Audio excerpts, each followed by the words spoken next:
Crazy ચેનલમાં તમારું સ્વાગત છે। આજે બનાવીશું સવારના નાસ્તામાં અને બાળકોને લંચ બોક્સમાં આપી શકાય એવા મગની દાળના ઢોસાની રેસીપી અને એની સાથે બનાવીશું કોકોનટ ચટણી। તો ચલો રેસીપી શરૂ કરીએ। અને રેસીપી પસંદ આવે તો વિડીયોને લાઈક અને ચેનલને સબસ્ક્રાઈબ કરવાનું ન ભૂલતા। તો સૌપ્રથમ અહીં મેં અડધો કપ મગની દાળ જે છળી દાળ કહીએ છીએ એને 4 થી 5 કલાક માટે પલાળી દીધી હતી। તમારી પાસે ટાઈમ ન હોય તો ગરમ પાણીમાં અડધો કલાક પલાળી દેવાની। હવે આ પાણી છે એ આપણે નિતારી લેશું અને હવે આપણી પાસે એકદમ કોરી દાળ છે જેને આપણે મિક્સર જારમાં એડ કરી દેવાની છે। અહીં જ્યારે મિક્સર જારમાં એડ કરો ત્યારે પાણીનો ભાગ ન રહે એ ખાસ ધ્યાન રાખવું। હવે આ દાળને પીસવાની છે તો પીસતા પહેલાં આપણે અહીં એક નાનો ટુકડો આદુનો છે એ ઉમેરી દઈશું અને ત્યારબાદ એક તીખી મરચી જેને ઝીણા ઝીણા કટકા કરીને ઉમેરવાની છે। તમારે ન ઉમેરવી હોય તો પણ ચાલે। ત્યારબાદ 1/4 કપ જેટલું દહીં ઉમેરવાનું છે। આપણે અહીં ઇન્સ્ટન્ટ ઢોસા બનાવીએ છીએ એટલે દહીં ઉમેરીશું તો આથો તરત આવી જશે। હવે આપણે આ બધી વસ્તુને એક વખત પીસી લેશું। તો પીસાઈને તૈયાર થઈ ગઈ છે। હવે આપણે આ દાળમાં 3 ટેબલસ્પૂન જેટલો ઝીણો રવો ઉમેરવાનો છે। જો તમારી પાસે જાડો રવો હોય તો મિક્સર જારમાં એને પીસી લેવાનો। રવો છે એ ઢોસાને એકદમ ક્રિસ્પી બનાવશે। અને ત્યારબાદ 1 ટેબલસ્પૂન જેટલો ચણાનો લોટ છે એ ઢોસાને બાઇન્ડિંગ સરસ આપશે। તો આ બે વસ્તુ ઉમેર્યા બાદ હવે ઢોસા એકદમ રાઉન્ડ બને એની માટે 1 ચમચી જેટલી ખાંડ ઉમેરીશું અને હવે મિક્સર જાર બંધ કરી અને એકદમ આપણે જે ઢોસા જેવું બેટર હોય એવી રીતે પીસી લેવાનું છે સ્મૂધ। તો બેટર છે એકદમ સ્મૂધ પીસાઈને તૈયાર થઈ ગયું છે। આપણે એક વાસણમાં એને કાઢી લેશું અને તમે જોઈ શકો છો મેં ક્યાંય પણ પાણીનો ઉપયોગ નથી કર્યો અને છતાં પણ આપણું બેટર તમે જુઓ તો એકદમ ફ્લોઈંગ કન્સિસ્ટન્સીવાળું બન્યું છે। તો બસ આપણું આ બેટર તૈયાર થઈ ગયું છે। હવે આપણે આને 5 મિનિટ માટે સાઈડમાં રાખી દઈએ જેનાથી જે દહીં નાખ્યું છે એનાથી ફર્મેન્ટેશન આવી જાય એટલે કે આથો આવી જાય। જ્યાં સુધી ફર્મેન્ટ થાય છે ત્યાં સુધીમાં ચટણી બનાવીએ।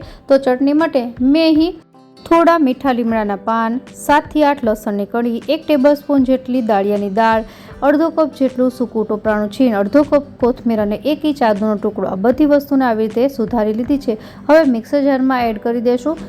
અહીં મેં ઢોસા બેટરમાં તીખી મરચી ઉમેરી છે એટલા માટે આ ચટણીમાં ઉમેરી નથી રહી, તમે ઈચ્છો તો ઉમેરી શકો।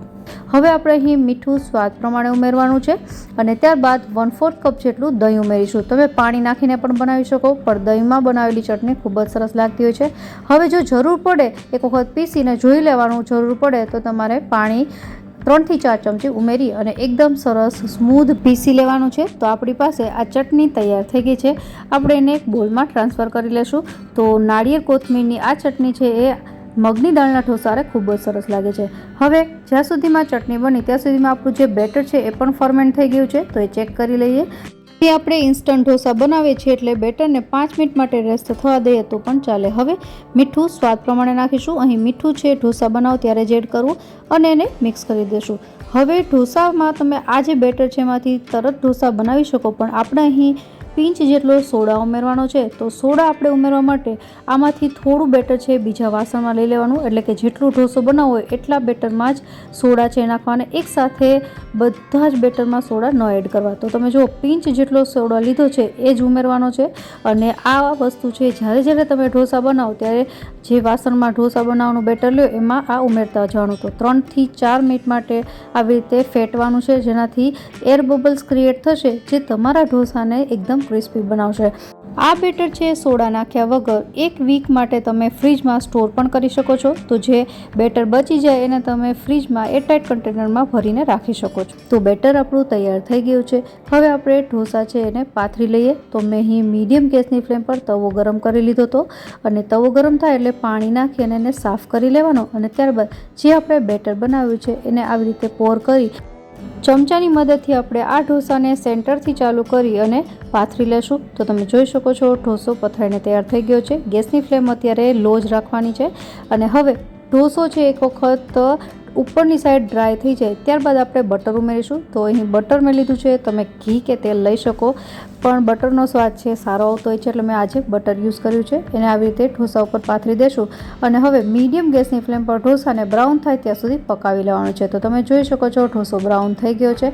હવે આપણે એને એક સાઈડ પલટાવી લેશું। તો તમે નીચેની સાઈડ એક જુઓ તો એકદમ જે આપણે ચોખા અને દાળના ઢોસા બનાવે એવો જ બ્રાઉન કલર આવ્યો છે।